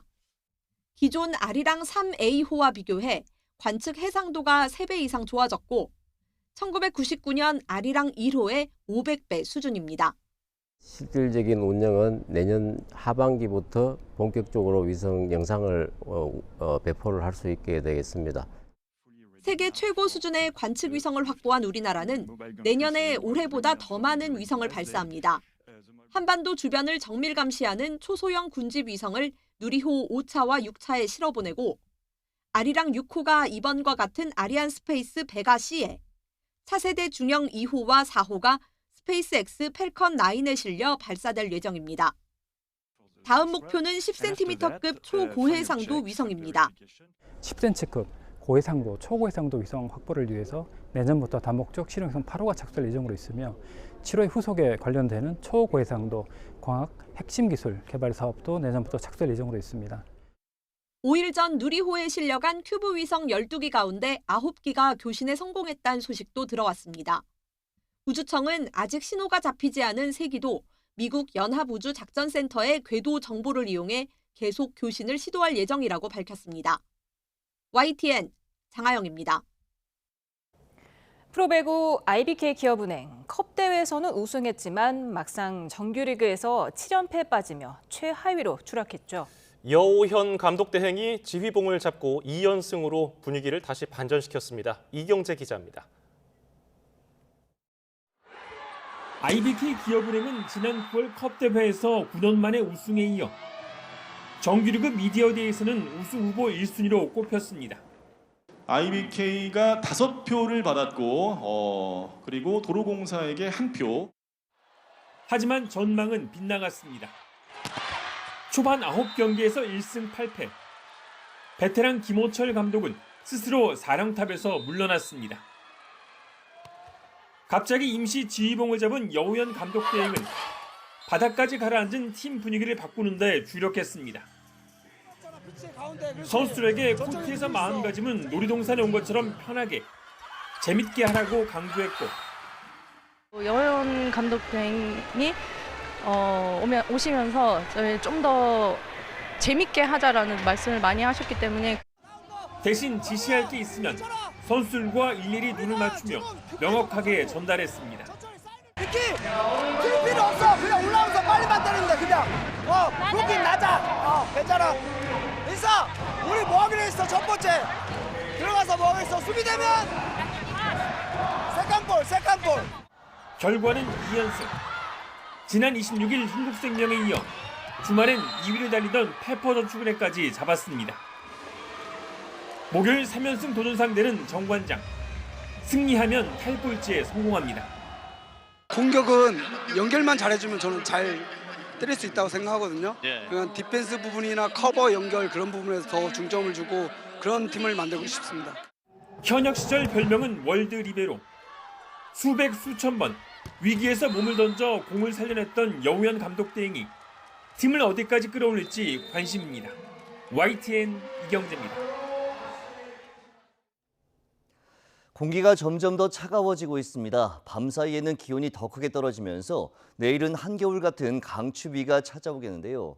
서울 아침 기온이 영하 8도, 대관령 영하 14도, 대구 영하 4도까지 떨어지겠고 찬바람의 체감 온도는 이보다 3도에서 5도가량 더 낮겠습니다.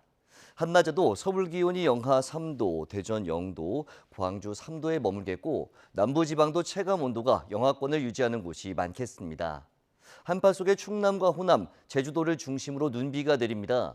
특히 충남 서해안과 호남 서해안, 제주 산간에 최고 10cm 이상의 많은 눈이 쏟아지겠고 새벽부터 오전 사이 시간당 최고 3에서 5cm 이상의 강한 눈이 집중되겠습니다. 날씨 정보였습니다.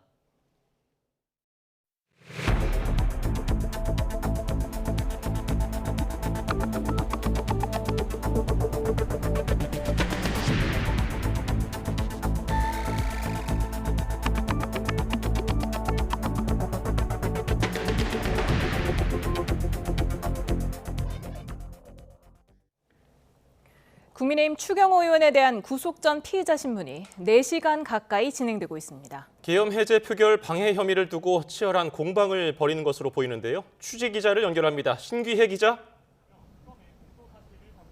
네, 서울중앙지법입니다. 네, 추 의원에 대한 구속 심사 아직 진행 중인 겁니까? 네, 오후 3시부터 이정재 서울중앙지법 영장전담판사 심리로 추 의원에 대한 구속 전 피의자 신문이 진행되고 있습니다. 앞서 추 의원은 법원에 출석하면서 취재진 질문에 답 없이 짧은 입장만 남겼고 이후 동료 의원들과 악수하며 법원으로 들어갔습니다. 직접 들어보겠습니다. 오늘 정치적 편향성 없이 법원의 공정한 판단을 기대합니다. 국회 해제 표결 방해 혐의를 두고 특검과 추 의원이 상반된 주장을 펼치고 있는 만큼 치열한 공방이 벌어지고 있을 거로 보이는데요. 특검은 박억수 특검보 외에 6명의 검사가 구속심사에 참여했고 741쪽짜리 의견서와 304장 분량의 PPT도 준비했습니다. 신문을 마치면 추 의원은 서울구치소에서 대기하게 되는데 결과는 이르면 오늘 밤, 늦어도 계엄 선포 1년이 되는 내일 새벽에 나올 전망입니다. 예, 구속심사 쟁점도 짚어보죠. 특검은 어떤 부분을 강조할까요? 네, 오늘 브리핑에서 박지영 특검보는 국회가 군에 의해 짓밟힌 상황에서 여당 원내대표인 추 의원이 국민을 위한 역할을 하지 않은 것 자체가 중대한 범죄라는 점을 부각할 거라고 밝혔습니다. 비상계엄 해제를 위해 국회로 이동하지 않고 이동한 뒤에도 원내대표실 안에만 머무르며 사태를 방관한 점, 또 원내대표 명의로 계엄에 반대하는 입장을 내지 않은 점 등을 강조할 거로 보입니다. 또 수사 과정에서 국민의힘 의원들이 협조하지 않은 점을 고려하면 추 의원이 구속되지 않을 경우 진술 오염 등 증거인멸 우려가 있다는 점도 부각될 전망입니다. 이외에도 특검은 추 의원이 윤 전 대통령, 한덕수 전 총리와 통화한 사실을 소속 의원들에게 알리지 않고 이후 본회의 시각을 앞당기니 이를 전파해달라는 우원식 국회의장의 요구를 따르지 않는 방식으로 표결을 방해했다며 구속 필요성을 강조할 거로 보입니다. 네, 이에 대한 추 의원 입장도 전해주실까요? 네, 추 의원은 특검이 아무런 증거도 없이 원내대표로서의 통상적인 활동과 발언을 이용해 구속영장을 창작했다고 주장하고 있습니다. 윤 전 대통령은 통화에서 계엄 선포를 미리 못 알려줘서 미안하다는 취지의 말만 했고 자신은 통화 직후 당사에서 국회로 이동하며 의총 장소를 예결위 회의장으로 바꿨는데 이게 어떻게 국회 출입을 방해하려는 목적이냐는 겁니다. 또 소속 의원 누구에게도 표결 불참을 권유하거나 유도한 적 없다고 강조하고 있습니다. 추 의원은 법정에서 최후 진술을 통해 이 같은 입장을 밝힐 거로 예상됩니다. 지금까지 서울중앙지법에서 YTN 신기혜입니다. 국민의힘 의원들이 추경호 전 원내대표의 구속 전 피의자 신문을 앞두고 법원 앞에 모여 영장 기각을 촉구했습니다. 장동혁 대표는 추경호 의원 구속심사 규탄대회에서 추 의원 다음은 국민의힘과 국민이 될 거라며 목숨 걸고 추 의원을 지키자고 말했습니다. 송원석 원내대표는 정치특검의 영장은 3.6 공상소설 그 이상도 이하도 아니고 정말 특검이 필요한 건 대장동 항소 포기 외압 의혹이라며 정치보복과 야당 말살에만 몰두하는 오만한 독재 정권을 막아내자고 외쳤습니다. 더불어민주당은 국민의힘이 추경호 전 원내대표 구속심사를 앞두고 정치적인 압박을 시도한다면서 이는 사법 독립을 훼손하는 매우 부적절한 행태라고 비난했습니다. 문대림 대변인은 국민의힘이 해야 할 일은 구속 기각을 예단하며 법원을 흔드는 게 아니라 왜 계엄 해제 표결이 지연됐는지, 왜 당시 지도부가 국회를 떠났는지 등을 국민 앞에 설명해야 하는 거라고 지적했습니다. 김건희 특검인 민중기 특검팀이 윤석열 전 대통령 부부가 김건희 씨 수사에 개입했다는 의혹에 대해 본격 수사에 들어갔습니다. 특검은 윤 전 대통령 부부와 박성재 전 법무장관을 직권남용 혐의 피의자로 입건했습니다. 임혜진 기자입니다. 김건희 특검이 내란 특검과 대검찰청, 서울중앙지검에 대한 압수수색 영장을 집행했습니다. 김건희 씨가 박성재 전 법무부 장관과 나눈 메시지 관련 자료를 확보하기 위해서입니다. 앞서 내란 특검이 박 전 장관의 휴대전화를 포렌식하는 과정에서 김 씨가 검찰 수사에 대해 묻는 장문의 메시지가 나왔습니다. 명품백 수수 사건 수사가 본격화되자 진행 상황을 확인하고 김혜경, 김정숙 여사 수사는 왜 진행이 더디냐며 따져 물은 겁니다. 도이치모터스 주가 조작 사건이 무혐의 처분될 무렵엔 윤 전 대통령이 박 전 장관에게 혐의 없음이 명백한데 2년간 사건을 끌었다고 보낸 문자도 나온 것으로 파악됐습니다. 특검은 이번 압수수색 영장에 윤석열 전 대통령 부부와 박 전 장관을 직권남용 혐의 피의자로 적시했습니다. 윤 전 대통령 부부가 김 씨가 연루된 수사를 덮으려고 박 전 장관을 통해 검찰의 영향력을 행사했는지가 특검 수사의 핵심이 될 것으로 보입니다. 앞서 내란 특검이 박 전 장관에 대한 청탁금지법 위반 혐의를 수사하는 과정에서 김건희 씨에게 2차례 참고인 조사를 통보했지만 응하지 않았습니다. 김건희 특검과 내란 특검 모두 활동 기간이 얼마 남지 않은 만큼 효과적인 수사를 위해 범위나 방안 등을 협의한다는 계획입니다. YTN 임혜진입니다.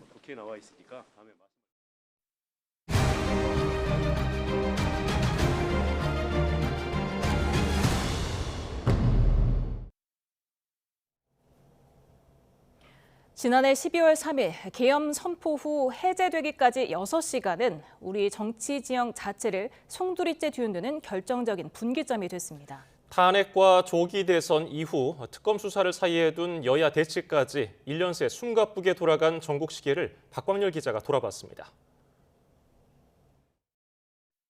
이제 비상계엄 선포는 무효입니다. 국회는 국민과 함께 민주주의를 지키겠습니다. 국회의 계엄 해제 요구안은 3시간 만에 통과됐지만 전국 경랑은 그때부터 시작이었습니다. 제1야당인 민주당은 즉각 대통령 탄핵을 추진했고 윤 전 대통령은 여당 일각의 질서 있는 퇴진 요구를 거부하며 돌아올 수 없는 강을 건넜습니다. 도대체 2시간짜리 내란이라는 것이 있습니까? 지금의 상황을 합리화하고 사실상 내란을 자백하는 취지의 내용이었습니다. 결국 두 자릿수 국민의힘 의원들의 협조에 계엄 11일 만에 탄핵안이 통과됐습니다. 탄핵안 가결에서 선고까지 111일, 그 사이에도 윤 전 대통령의 정치적 자충수는 계속됐습니다. 법원의 구속 취소 결정에 구치소를 나서며 환한 미소를 띠고 주먹을 불끈 쥐는 모습에서 계엄으로 국민과 국가에 혼란을 끼친 데 대한 반성과 사죄의 기색은 전혀 찾아볼 수 없었습니다. 무슨 무죄 판결이 난 거 아니잖아요. 주먹 쥐고 저럴 때 혹시 어퍼컷을 할까봐 조마조마했는데. 길어지는 헌재 논의는 여러 해석을 낳았지만 결과는 8대0. 헌정사 두 번째 대통령 탄핵이었습니다. 재판관 전원의 일치된 의견으로 주문을 선고합니다. 피청구인 대통령 윤석열을 파면한다. 숨 돌릴 틈도 없이 대선 전국이 펼쳐졌습니다. 역시 화두는 계엄과 탄핵이었습니다. 국민의힘 경선이 탄핵 반대 김문수 후보의 손을 들어주고 한덕수 전 총리와의 후보 단일화 먹튀 논란으로 잡음도 커졌습니다.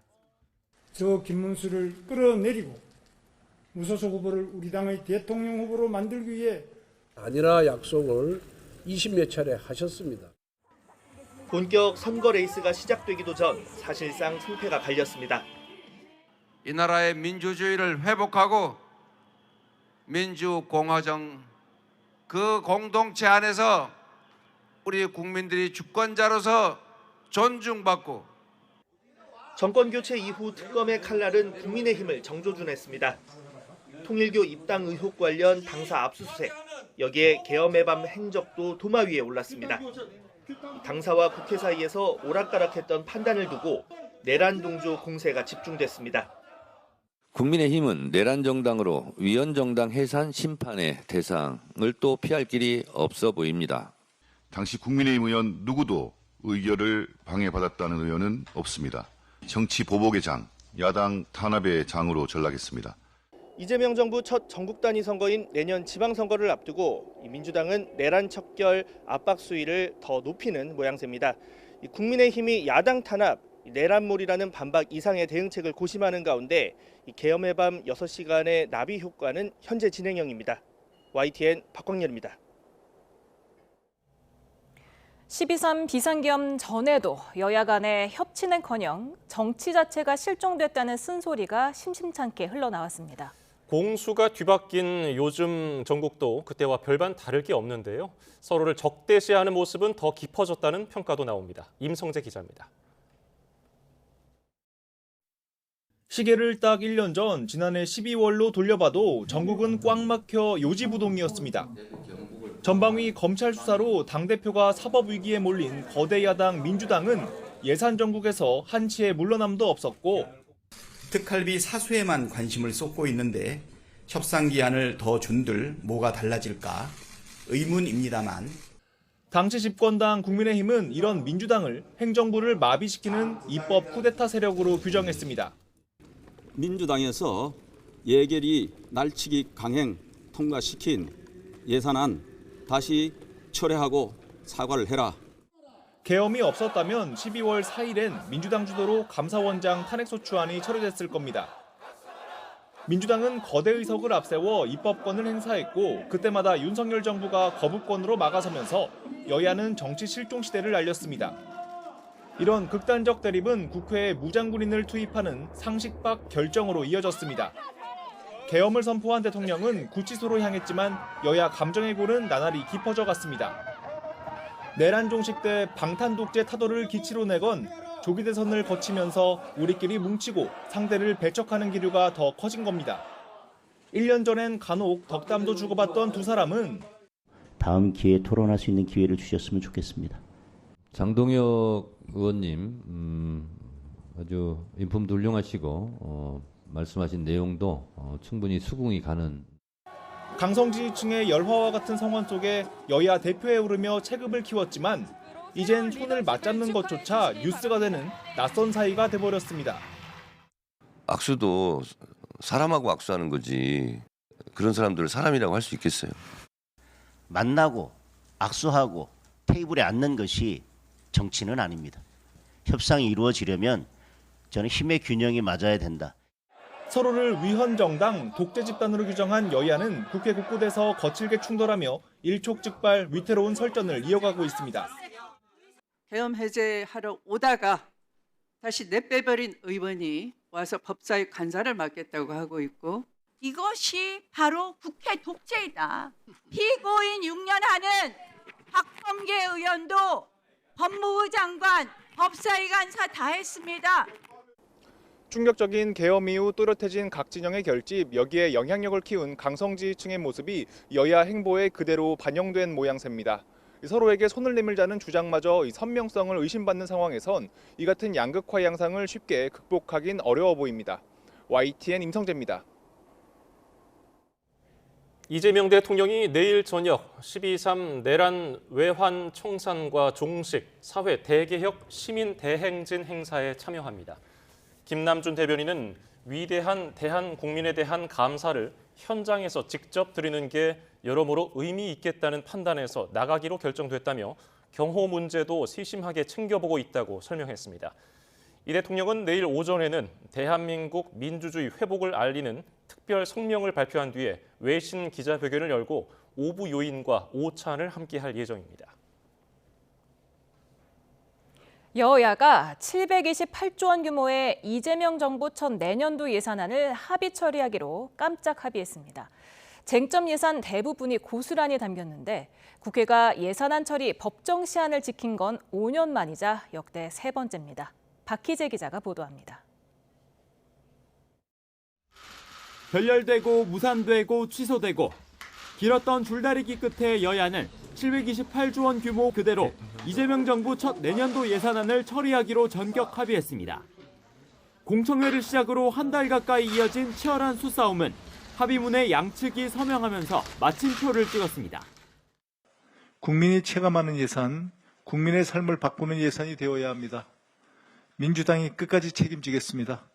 오늘의 예산이 내일의 변화를 여는 출발점이 되도록 최선을 다하겠습니다. 민생 예산이 또 중요한 점이 있고 하기 때문에 기한 내에 어쨌든 예산을 처리하기 위해서 대승적으로 합의를 했다는 점을.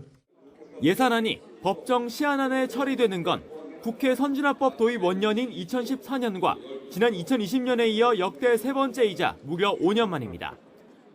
예산안에는 쟁점으로 꼽혀온 이른바 이재명표 사업인 지역사랑 상품권, 국민성장펀드가 감액 없이 고스란히 담겼고 대통령실 특수활동비도 운영비 삭감을 조건으로 달고 원안대로 포함됐습니다. 국민의힘이 방만 재정으로 지적한 AI 예산을 포함해 4조 3천억 원 정도를 깎았지만 양당이 합의한 사업을 그만큼만 증액하면서 총액은 728조 원으로 유지했습니다. 민주당은 핵심 사업은 지켰다. 국민의힘은 증액은 막았다고 자평했습니다. 경기 회복, 취약계층 보호, 미래 산업 투자, 지역 균형 발전 등 핵심 예산들이 제때 반영될 수 있게 되어 국민께 안도와 안정의 신호를 109조 원이나 지금 적자 국채를 발행을 해서 마련한 예산이기 때문에 순증을 하면 안 된다라는 것, 그것이 관철되었다라는 것, 순증하지 않았다는 것, 그것이 가장 큰 성과이고. 예산 전국을 비교적 무난하게 넘어선 여야는 곧장 쟁점 법안을 놓고 맞붙게 됩니다. 민주당이 필리버스터를 더 쉽게 중단할 수 있도록 국회법을 손질하겠다고 나선 만큼 연말에도 거친 충돌은 불가피해 보입니다. YTN 박희재입니다. 한미가 경주 정상회담에서 합의한 원자력과 핵 잠수함 추진 등 합의 사항의 신속 이행을 위한 실무 협의체를 조속히 가동하기로 했습니다. 미 상무부는 한국과의 무역 합의에 따라 한국산 자동차 관세를 11월 1일부터 소급해 15% 인하한다고 발표했습니다. 워싱턴 홍상희 특파원입니다. 박윤주 외교부 1차관이 미 국무부 청사로 들어섭니다.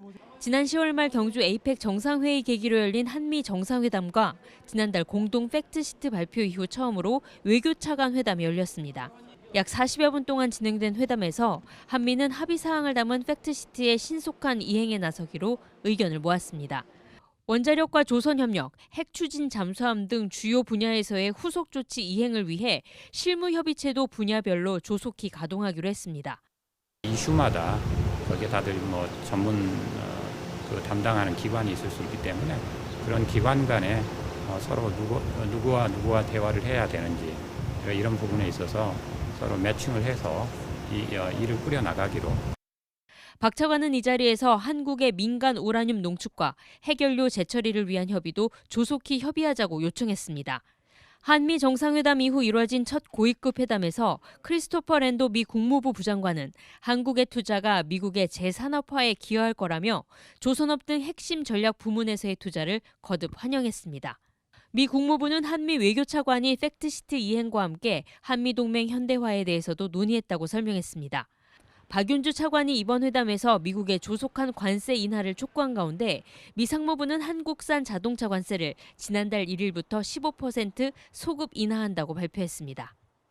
한미가 팩트시트 신속 이행에 합의하며 협상의 틀을 다지면서 우라늄 농축과 재처리 권한을 확보하기 위한 한미 원자력 협의체 구성 등 실무급 논의에도 속도가 붙을 것으로 보입니다. 워싱턴에서 YTN 홍상입니다. 이재명 대통령은 한미 원자력 협정 개정 논의를 둘러싼 야권 일각의 자체 핵무장론에 대해 불가능한 주장이라고 일축했습니다. 이 대통령은 국무회의에서 우라늄 농축과 사용 후 핵연료 재처리를 위한 한미 원자력 협정 개정 문제가 신속하게 진행되지 않는 측면이 있는데 그 이유는 미국의 핵무장 우려 때문이라며 이같이 언급했습니다. 이어 핵무장을 하면 미국이나 국제사회의 동의를 얻는 건 불가능하다며 정치권에서 묻히기만 얘기가 나오지 않게 외교부가 신경 써달라고 당부했습니다. 이재명 대통령을 사칭해서 해외 주식과 관련한 가짜 대국민 담화문을 수차례 온라인에 올린 작성자가 경찰에 자수했습니다. 이 작성자는 30대 남성 회사원이었는데 투자와 관련해서 의견이 다른 사람들을 놀려주기 위해 범행했다는 취지로 진술했습니다. 유서현 기자입니다. 이재명 대통령을 사칭해 해외 주식 관련 허위 글을 퍼뜨린 30대 남성 직장인 A씨가 경찰에 자수했습니다. 해외 주식의 양도소득세율을 인상하고 보유세를 신설하겠다는 내용이었는데 A씨는 이 글이 마치 대통령이 쓴 대국민 담화문인 것처럼 꾸며냈습니다. 11월 중순부터 세 차례에 걸쳐 올린 글은 전부 거짓이었지만 온라인상에서는 진짜인 것처럼 급속도로 퍼져나갔습니다. 그러자 대통령실이 직접 나서 이 글은 명백한 거짓이라며 강력한 법적 대응에 나서겠다고 경고했습니다. 경찰도 내사에 착수했고 결국 A씨는 한 달도 안 돼 경찰서로 찾아가 자수했습니다. 올렸던 가짜 글들은 이미 삭제한 것으로 확인됐습니다. 경찰 조사에서 A씨는 투자와 관련해 의견이 다른 사람들을 놀려주기 위해 범행했다는 취지로 진술한 거로 파악됐습니다. 이뿐 아니라 최근 대통령을 사칭한 가짜 SNS 계정들이 특정인에게 메시지를 보내 금품을 요구하는 사례도 잇따르고 있습니다. 경찰은 최근 피싱 사기 일당들이 무단 도용뿐 아니라 AI를 활용한 딥페이크, 딥보이스를 사용하기도 한다며 주의를 당부했습니다. 또 정부 기관 등을 사칭해 허위 정보를 생산하거나 유포하는 행위는 심각한 사회적 혼란과 불신을 초래하는 중대 범죄 행위라며 배후까지 추적해 무관용 원칙으로 엄정 조치하겠다고 강조했습니다. YTN 유서연입니다. 오늘 새벽 6시 반쯤 경기 화성시 서신면에 있는 고무 매트 제조 공장에서 불이 나 6시간여 만에 꺼졌습니다. 직접 불을 끄려던 40대 공장 관계자가 손과 무릎 등에 2도 화상을 입고 병원으로 옮겨졌는데 생명에는 지장이 없는 것으로 전해졌습니다. 소방은 공장 건물 안에서 불이 시작된 것으로 보고 정확한 화재 원인과 피해 규모를 조사할 계획입니다. 외국계 자동차 부품 업체들이 차 부품 시장에서 7년 넘게 담합을 하다가 공정위 제재를 받았습니다. 공정위는 현대모비스와 크레아 A&E가 발주한 차량용 에어벤트 부품 입찰에서 7년 6개월에 걸쳐 담합한 니프코 코리아와 한국 ITW에 시정 명령과 함께 과징금 354억 1,700만 원을 부과했습니다. 또 공정거래법 위반 혐의로 검찰에 고발했습니다.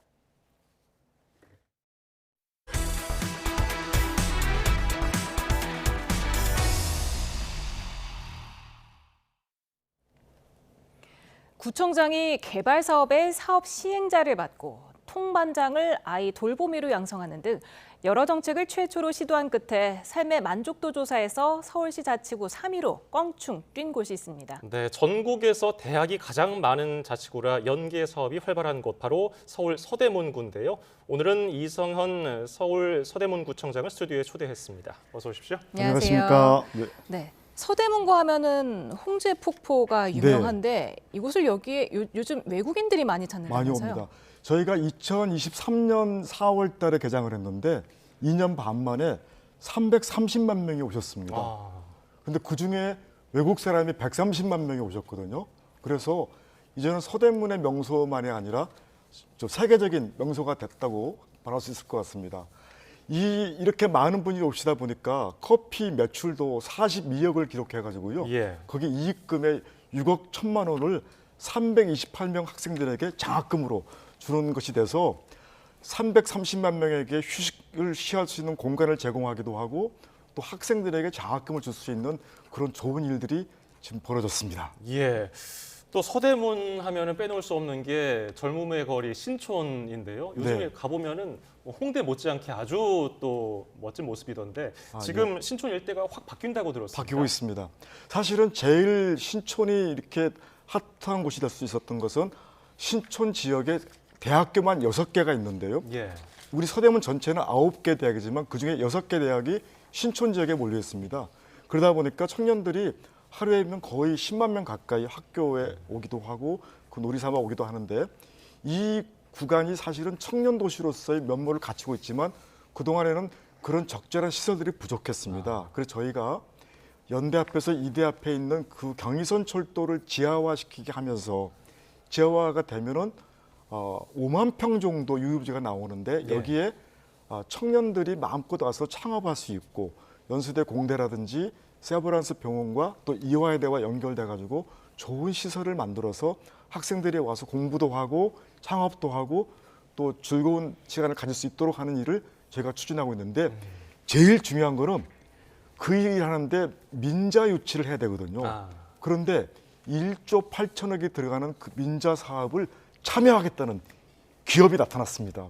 그래서 이거는 사업만 앞으로 발표가 되면 신촌 지역을 획기적으로 바꿀 수 있는 그런 일이 지금 진행되고 있습니다. 네, 홍제역 역세권 활성화를 또 의욕적으로 추진 중이라고 들었습니다. 지금 답보 상태에 있는 재개발 사업을 좀 해결하기 위해서 시행 사업자 이걸 직접 맡으셨어요. 이거 전국 그렇습니다. 최초 아닙니까? 전국 최초죠.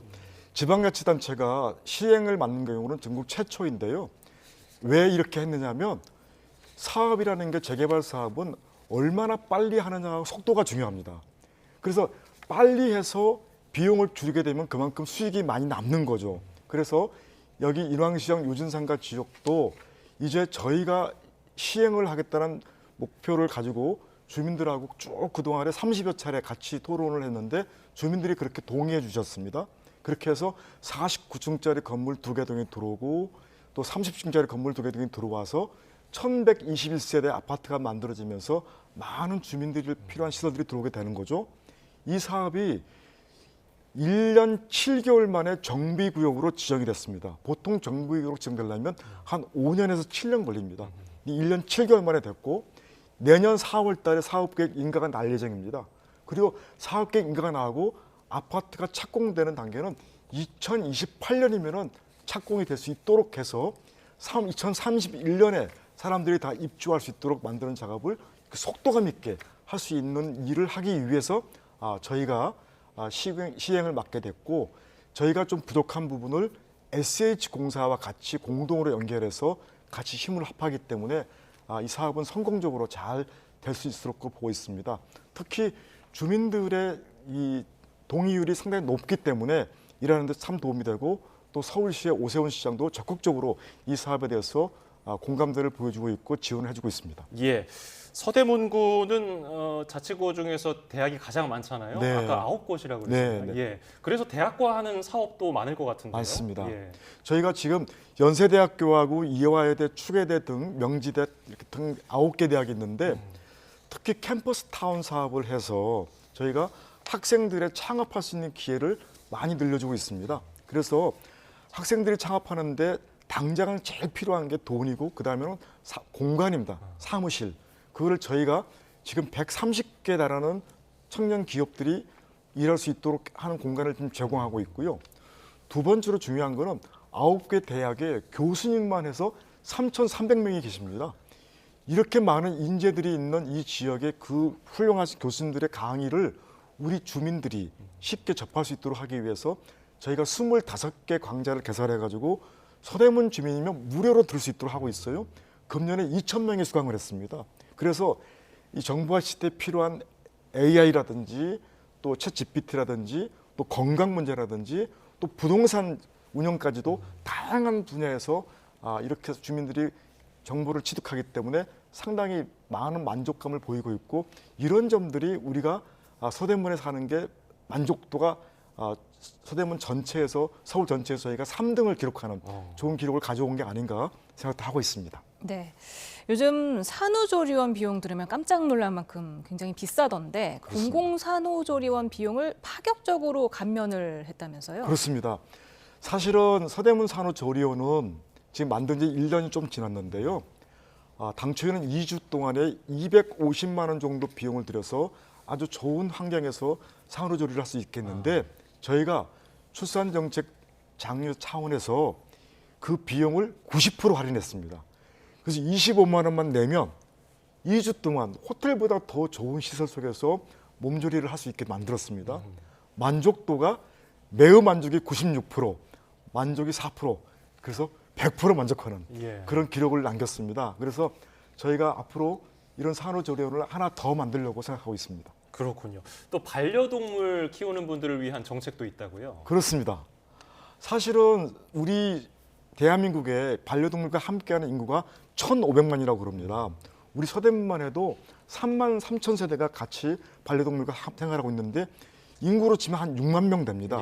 그래서 이분들이 더 편리하게 반려동물과 함께 교육도 훈련도 시키고 또 그들의 어려운 점들을 해소해드리기 위해서 만들었는데 유기동물들이 1년 사이에 180마리나 들어왔는데 이들을 다시 5마리 정도를 주인을 다시 찾아줬고요.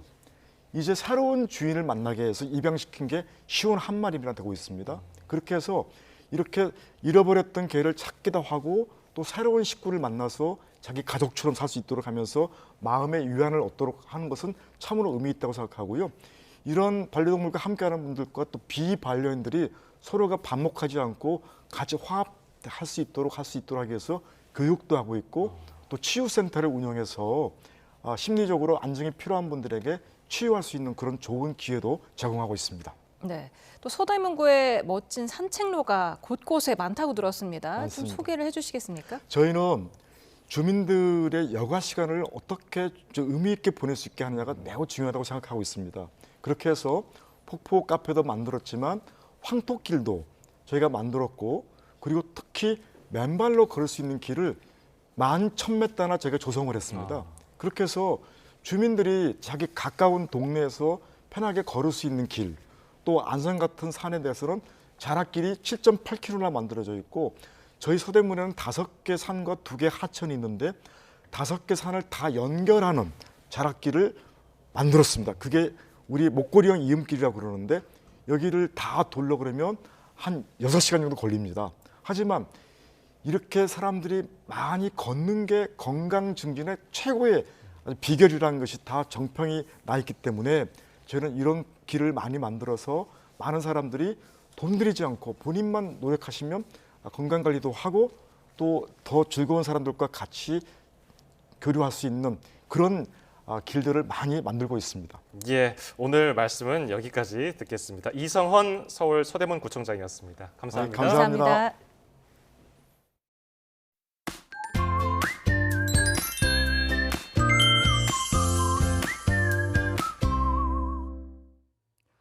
겨울의 시작을 알리기라도 하듯 추위가 점점 강해지고 있습니다.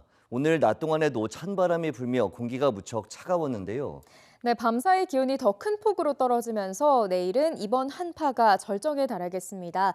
내일 대관령의 아침 기온은 영하 14도, 서울은 영하 8도까지 곤두박질하면서 오늘보다 많게는 9도가량 낮겠습니다. 한낮에도 서울과 파주 영하 3도, 광주와 대구 3도에 머무는 등 중부지방은 종일 영하권을 유지하겠고요. 남부지방도 체감온도가 영하권을 보이는 곳이 많겠습니다.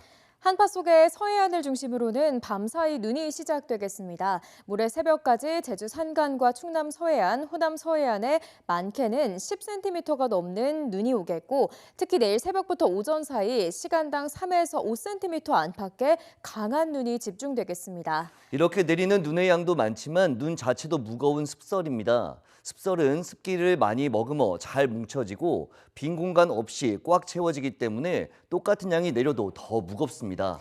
네, 맞습니다. 건설에 비해 두세 배가량 더 무겁기 때문에 비닐하우스나 축사가 무너지는 등 큰 피해를 줄 수 있습니다. 많은 눈이 쌓이기 전에 미리 치워주시는 것이 좋겠습니다. 반면 동해안 지역은 대기가 메마른 가운데 바람도 강하게 불면서 대형 산불이 발생할 가능성이 높겠습니다. 불씨 관리 철저히 해주시기 바랍니다. 이번 추위는 주 후반까지 이어지겠고요. 모레 오후부터 밤 사이에는 서울 등 내륙에도 첫눈이 내릴 가능성이 있겠습니다. 날씨 캔버스의 윤수빈, 김수현이었습니다. 오늘 뉴스플러스는 여기까지입니다. 시청해주신 여러분 고맙습니다.